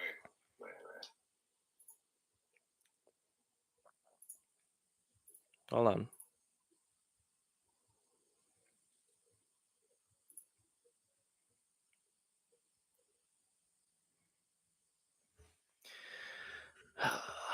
I've I've got a document actually on this. Hold on. Uh, if you study the scholarship on the specifically on the Torah's dictation on slaves, it's very clearly giving them human rights. It's not treating them as purely property in the way of the ancient Near East would often be for their slaves, which was you could basically do anything to their slaves. It's showing that God's will for these people, and it's clearly they're not to mistreat these people groups at all, at all. But you agree that beating them is mistreating. Yes, and so does Exodus. That's what I'm showing you. So does Exodus. It invokes eye for brother. Listen, in the next few lines. It invokes eye for eye, tooth for tooth, which is human rights for the slaves. If in the case of beating, eye for eye, tooth for tooth did not just apply to teeth or eyes. In this case, it applies teeth or eyes that they would go free for this. But that does not mean there is no punishment whatsoever for like body boxing a slave. That's not what the context is showing. The context is showing that it's invoking eye for eye, tooth for tooth, thus giving them punishment and reason to be punished for the mistreatment of their slaves, as God several times in the same Torah, the same book of law, uh, uh, shows that He tells them, "You shall not mistreat a sovereign or oppress him, for you were sovereigns in the land of Egypt." 22:21. He who kidnaps a man, whether he sells him or is found in his hand, shall surely be put to death. 21:16 against slavery. 23:9. And you shall not oppress a sovereign, since you yourselves know the soul of a sovereign, for you are also sovereigns in the land of Egypt. So basically, the Torah And the nation of Israel in the ancient Near East is a sanctuary where if you are a souvenir who is being enslaved by this group of people, you have human rights suddenly granted to you. If you're a runaway slave, they weren't even supposed to take them as slaves. So it's not like it's not as oppressive as you think it is. It's just you're reading that passage in Exodus 21 out of context. I'm going to give you the context now, okay? I'll read it in its context, but I'm going to read you. I'm going to reading further, and then see the eye for an eye. I see it. right. Trust me, I see it. It says that if a man hits a female or male slave in the eye and Yep. destroys it, the slave must go free to compensate for the eye. Right. Right. But if we go back to that verse that you're saying I'm taking out of context, if you beat them but they don't die and their Right. eyes aren't busted or anything, you're good. No, you're not good. You're still mistreating the souvenir as God commands them in the very next chapter not to do. So it's in the invo. This is what you aren't understanding. In the invocation, which is the dictation on the eye or the tooth, they're going free for that. That doesn't mean that there was no punishment or there was no reprimand for the act of beating a slave or mistreating a slave alone. It's just it doesn't get into that specifics. What it does get into specifics on is if someone kills their slave, then the owner of that slave is to be put to death. And this is not an insight for the slave owner to beat their slaves. What it is it's a deterrent for a slave owner to mistreat their slave. It's a deterrent. And there's a reason that in the very next couple of lines, it invokes eye for eye, tooth for tooth. It's clearly showing that God is this will for the slaves is that they are not mistreated. Beating is a form of mistreatment. It's not saying you're good if you body box a slave. That's not what it's saying. It's giving them incentive to not mistreat them. And in the very next chapter, you shall not mistreat a souvenir or oppress him. You were souvenirs in the land of Egypt. You shall not oppress a souvenir. Listen. No, listen to me. 23:9. You shall not oppress a souvenir, since you yourselves know the soul of a souvenir, for you are also a souvenir in the land of Egypt. The souvenirs would have been slaves. The Israelites were slaves. So what this is showing is God is telling them to treat them as they would have wanted to be treated. Treat them well. It's not giving them an okay, go pass, you can body box your slaves. It's a deterrent from beating as a whole at all. Okay, so treat them how you can say that, but it also allows them. Then how do you reconcile? You're acting like the verse doesn't exist where it says anyone who beats their male or female slave but doesn't die, it's fine. Like, yes, that verse does say treat the slave. It doesn't say it's fine. And that doesn't mean beating the slave. Not once. Not you're misquoting it. Not once does it say you're fine if you body box your slave. It doesn't say anything about that. It says this. It says you are not to be punished. All right, guys, I can't do that.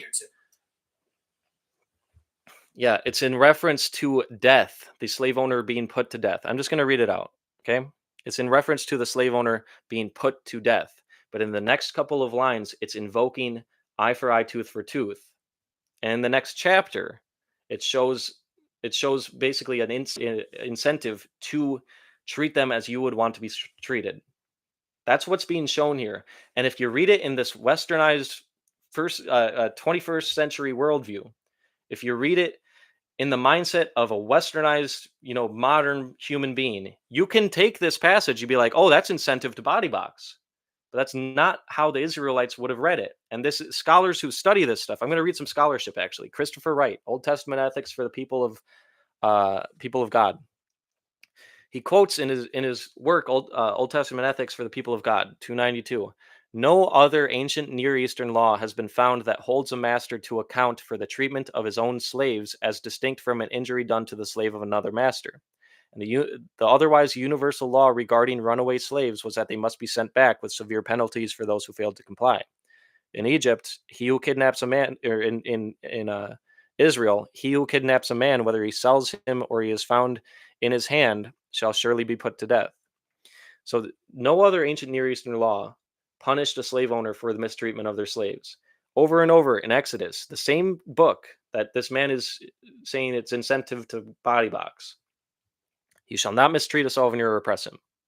You were souvenirs in the land of Egypt. You shall not oppress a souvenir, since you yourselves know the soul of the souvenir. You were souvenirs in the land of Egypt. It's invoking, treat them as you want to be treated. It's invoking eye for eye, tooth for tooth as well in the same chapter, even as it's talking about the death penalty. So you gotta study history and historical context to be able to really get this. You really have to study and get out of your modern mindset. This is incentive to not beat them at all. It's not saying that you're good, it's saying that you're not to be put to death if they're still alive. But this is a deterrent. It's not an allowance. It's a deterrent. As we see in context, invoking love your neighbor as you love yourself, invoking eye for eye, tooth for tooth, in reference to the slaves. Let's just read the whole. Actually, I don't think we need to read that. I think y'all get my point. And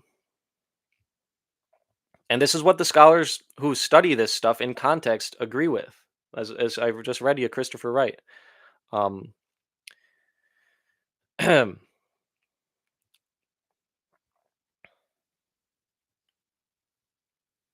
bring up the next guest.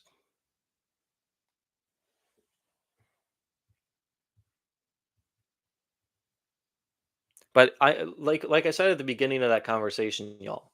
Even if I grant to him that this is what it's saying, and it's not, clearly not in context. This was never meant to be a perfect law. Jesus points that out. Hello?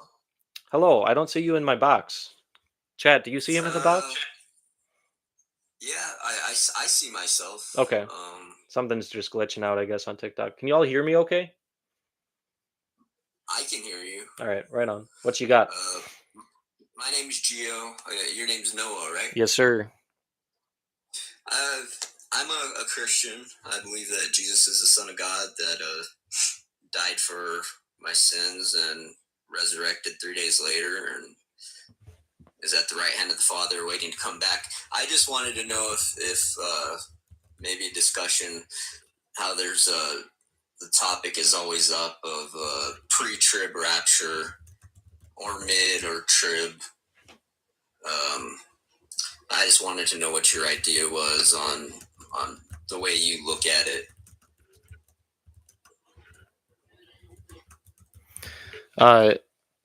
I'm sorry. I was replying to a comment on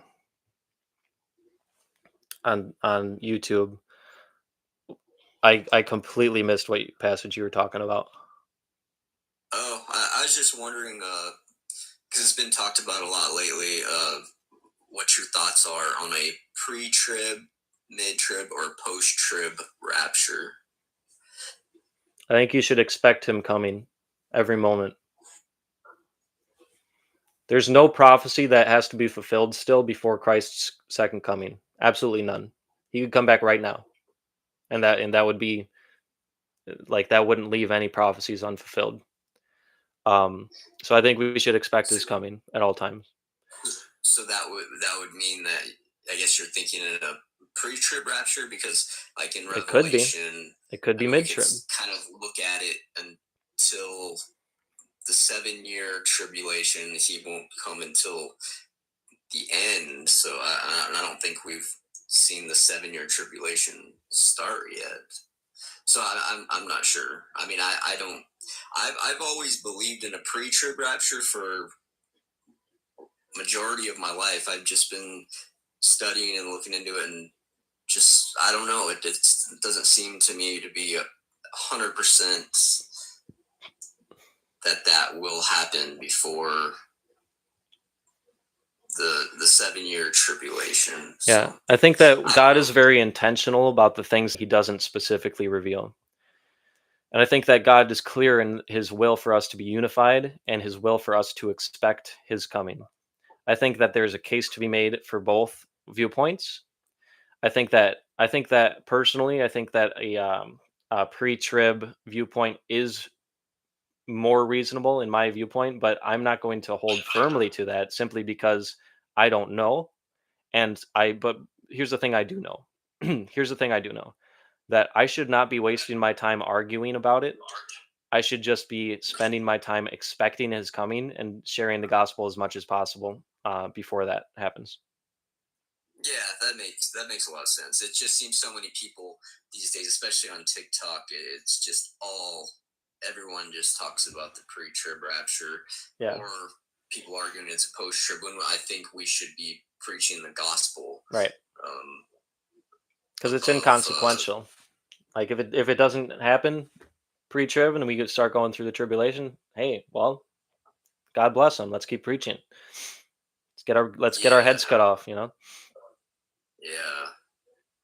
And I was thinking if it's not a pre-trib rapture and say we are here, if it happens in our lifetime, the 7-year tribulation could possibly maybe be like it was with Moses and getting the people out of the land. Because I mean, I don't know. It doesn't seem.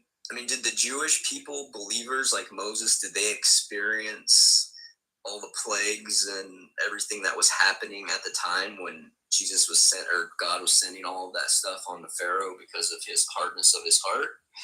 Did you think they experienced all of the difficult times, or you think that he maybe made it not that they had to experience the same problems that everyone else was? Well, if they had faith in God, they think it's likely and reasonable to conclude that they didn't experience them because of the blood on the door, the blood of the Lamb on the door, which is pointing towards Jesus's blood and how it covers Yeah, us in faith. It's a faith, yeah, the Passover, yeah. which I think points possibly to a pre-trib rapture in and of itself as well, because our faith is what saves us. If we have faith, then God will save us from the harshness of judgment. But that being said, in the harshness of judgment, many nations, of nations, were saved in those judgments, in those, what do you call them, plagues. Yeah, and I guess I've heard people talk about it, like you can look at it as like Enoch. He was taken before the flood. Noah, he was, and his wife and kids and their wives were. They had the boat or the ark, and they got lifted up before the flood and didn't have to experience what everyone else did, or the walls of Jericho before they fell down. Rahab was taken out, or say Lot before everything came down on Sodom and Gomorrah. The angels took them out, took him his daughters out before the tribulation. So I think that can make sense, that would kind of be like a foreshadow of how pre-tribulation rapture. But I just wanted to know your idea on it, if you where you stood on that, if you had any, I guess, other ideas of looking at it if it wasn't a pre-trib rapture. But Yeah, I don't I'm know. more inclined to believe. I'm more inclined to believe it's pre. But that's just my subjective viewpoint. I've heard varying other viewpoints and arguments that do make sense. The fact of the matter is, I won't know till I know, and I'm just gonna spend my Yeah, time preaching the gospel, expecting his and return. like the Passover when Jesus came, the first time as a servant, um, and his return is going to be on from what I understand, the fall feast. Feast of Trumpets. Yeah, Feast of Trumpets. That's called Yom Teruah, right? Yep, that'll be the 22nd or the 23rd this month of Yeah, September. yeah, Yep, that could be when it is. I'm gonna expect him tomorrow, though. I'm gonna expect him the next moment. So, yeah. which is Okay, intense. yeah. Yeah, it's intense, bro. It's intense. It is. It's intense, but yeah, like he says, no one knows, not even the angels in heaven or the Son. Hmm. So Yep. Doesn't mean he won't warn us about it. We've been getting all kinds of signs. yeah, Yeah, I think, yeah, 'cause it says that we're not in darkness. That we'll know the times of the season, Right. I guess you could say. Yep. Just not the day and the hour. Yep. And it seems we are in the last hours, brother. Seems to me, at least. Yeah, it definitely seems like that. Yep. More so than ever and Okay, ever well, before, I yeah. think. Yeah. God bless. Got any Yeah, nice other? talking to you. Yeah. Got any other questions or? Nah, that's all I can think of right now. So just All right, wanted bro. your opinion on that. So, Yep. God bless. God bless too. All right, y'all. Crest up if you want to have a conversation.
Amen.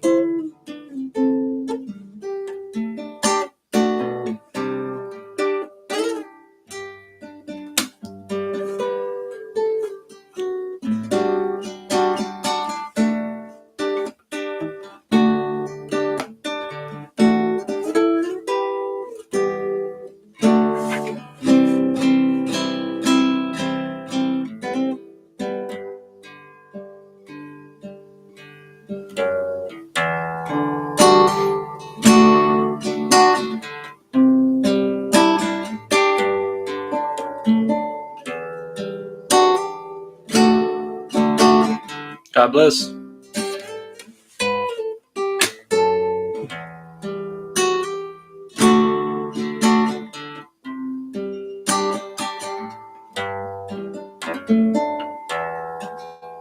Thanks for the gifts.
And sorry, I think I misunderstood your comment earlier.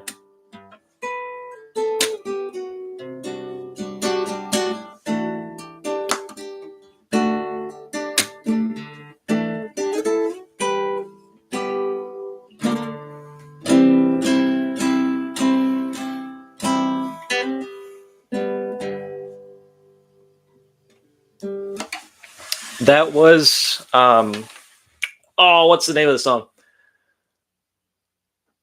Dear God by Avenged Sevenfold. It is a prayer. It is a prayer in the song.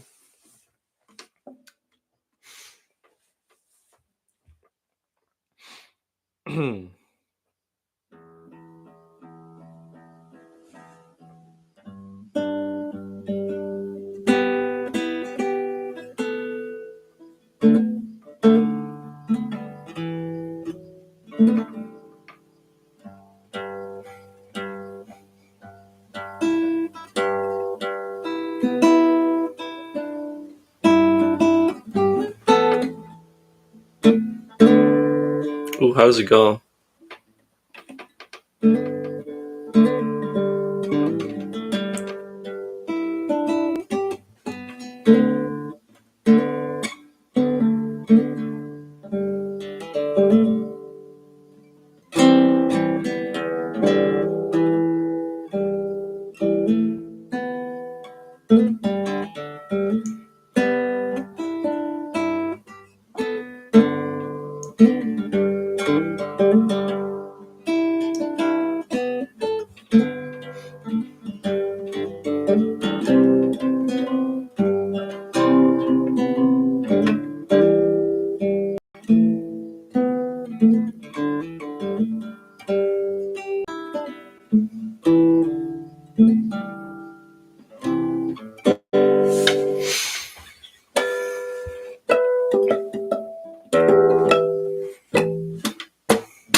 If you got any questions or comments or concerned, go ahead, request on up.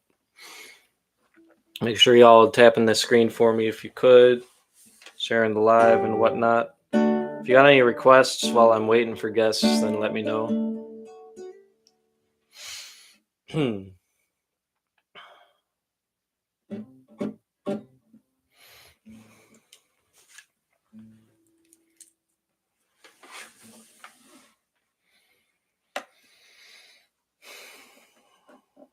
I'll be live later tonight as well. If I don't get any more guests up, I'm only going to be here for like a half hour probably.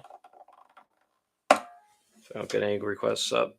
I don't come on here to play guitar. I get on here to share the gospel with people.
I'm out of tune.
God bless.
Request up if you want to have a conversation, y'all.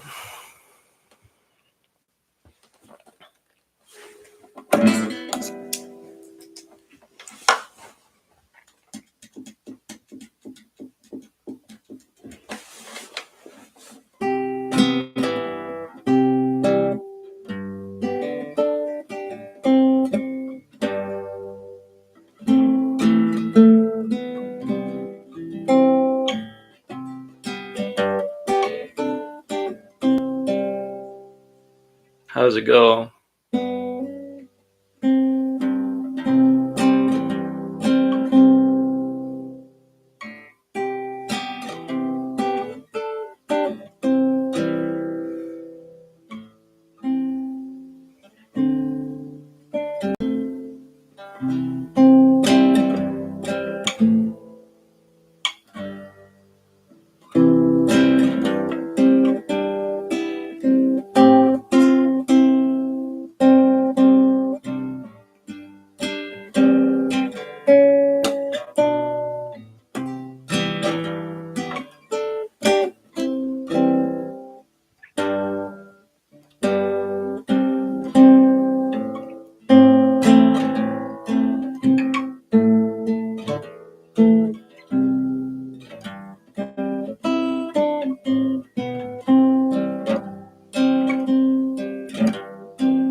Ah! What? How does it go?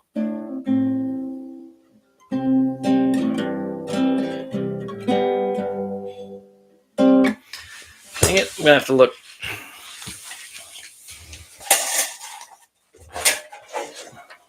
Can't believe I forgot that.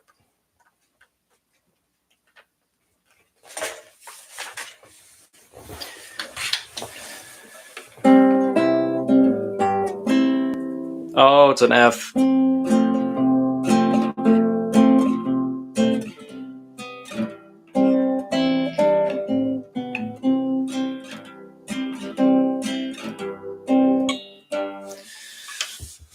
So people have PhDs like in the historical method, like they're historians. The vast majority of the historians who study the New Testament through reasoning reach the conclusion that Jesus is God and that he rose from the grave. When they put the New Testament through rigorous historical analysis, That's a conclusion the majority of scholars who study the subject reach. So Christianity has a basis in reason, as a foundation in historical reasoning. It's not just sacrificing reason and rationality. These people are far smarter than I am, such as like Gary Habermas. Lee Strobel was someone who did the testing himself. Uh, you can check out his book, The Case for Christ. There's a reason that it's not just like dummies that believe in this stuff. It's like people who actually study the subject, history, reach that conclusion. What's up, Jeep? Geep? Get in my pussy. Get in my pussy. I didn't even understand what they were saying besides the last word. Yeah, Richard Dawkins has a lot of issues with the miracles in the Bible. It's not based off rationality that he concludes that Christianity is false. It's just a fact of the matter he doesn't believe in miracles. He's got a naturalistic worldview. So he doesn't believe it could be possible. If Christianity was easily disproven, then no smart people would believe in him. No historians would believe. If there was not a historical foundation, Lee Strobel would not be a believer. You can go read his book, Case for Christ. Gary Habermas makes a pretty reasonable argument for the resurrection. It's called the minimal facts argument. It's based in reasoning, historical fact. There's many people who have gone through a season of not believing the Gospels just to study the New Testament and come to the conclusion that it's true. Jesus rose from the grave, it seems. If he did, then I've got to start worshiping him. And it's good to worship Jesus. That's the thing. He's considered an ethical genius, even to this day. Professor of psychology at Harvard, Robert Coles, says all of the teachings on ethics in the last 2,000 years are footnotes to the Sermon on the Mount because of the high ethics Jesus taught. Jesus' teachings have changed this world for good in the direction of human rights, equality, freedom, not being racist, not being sexist, not abusing children. Jesus is good to follow. It's that simple. It really is. Believe in Jesus, repent, apply his teachings to your life. You're going to find your life vastly improving in areas of love. You're going to see that God loves you and have a foundation to be able to proclaim that. You're going to have a relationship with the living God who actually loves you. You're going to be able to have him on your side for the rest of your life and checking you when you go wrong. Often gently, sometimes harshly. But it's good either way. It wasn't a 3-day nap. He suffered 33 years in a human body, becoming a servant to his people who hated him. He was ridiculed. He was a Nazarite. He experienced racism. He experienced persecution. He experienced one of the most painful ways to die in the ancient Near East. Crucifixion. So don't try to say that his sacrifice was a 3-day nap. That's not what it is. You're just being silly. And you're going to have to answer to that someday, to the living God who created you and loves you.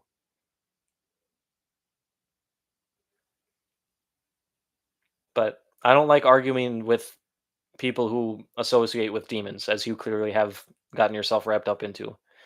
Because if you're saying that crap about Jesus Christ, who's arguably the best person who ever lived, then it seems that you've gone off the deep end and you need to repent and believe in Jesus because he loves you and he wants you back. But it's only if you let yourself, only if you allow your heart to get there and you realize how dumb of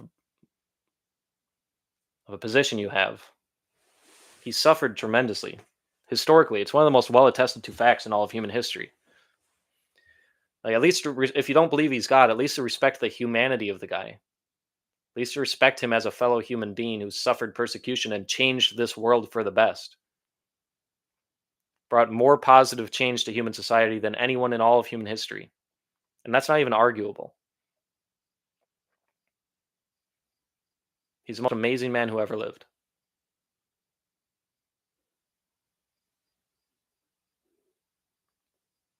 Even people who are often atheists believe that.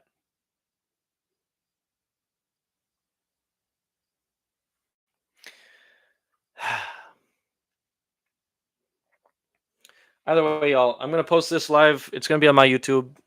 Um, you can find the YouTube in my bio. I'm gonna get out of here. God bless y'all. May the Father, Son, and Holy Spirit be active and working in all of your lives to make you more righteous, to bring you out of any evils that are holding you accountable, any evils that are in your life, and make you into a more righteous, loving individual, because that's what God created us for, is to love and be loved. It's the most amazing reality that we live in right now, but we have a choice. That choice is, are we going to choose that love? Are we going to choose the truth? Or are we going to allow ourselves to be held down by unrighteousness, false ways of living, ultimately not fulfilling ways of living, and give ourselves over to evil? May God bless all of you. God loves us, y'all. The way that we can know God loves us is through the historical life of Jesus Christ.